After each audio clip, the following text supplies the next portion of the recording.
நமக்கு வர்ற பல கோபங்கள் ஏற்கனவே பட்ட காயங்களோட விளைவாக தான் இருக்கும். அந்த கோபத்தை தாங்கிறதுக்கோ சமாளிக்கிறதுக்கோ நம்மளோட காயங்களை புரிஞ்சவங்களால மட்டும்தானே முடியும். இந்த மாதிரி உங்க கூட யார் இருக்காங்கன்னு சொல்லுங்க. Thursday ஈவினிங் ஹஸ்பண்ட் கொஞ்சம் சீக்கிரம் வந்துட்டாங்க. வந்தது கொஞ்ச நேரம் ரெஸ்ட் எடுத்துட்டு அப்புறம் வெளியில கொஞ்சம் செடி வச்சிருந்த இடத்துலலாம் ரொம்ப களையா வளர்ந்துருந்துச்சு. அது எல்லாத்தையும் கொஞ்சம் க்ளீன் பண்ணாங்க. பாப்பா பக்கத்து வீட்டு அக்காவோட நல்லாவே செட் ஆயிட்டா. பையனோட சைக்கிள் ரொம்ப நாளாக ரிப்பேர் பண்ணாமலே வச்சுட்டு இருந்தான்.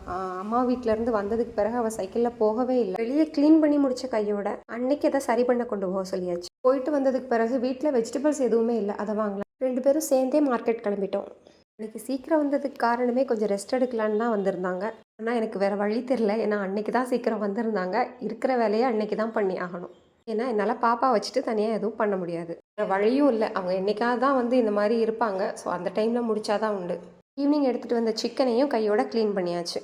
இந்த வீடியோ பிடிச்சா என்னோட சேனலை சப்ஸ்கிரைப் பண்ணிக்கோங்க.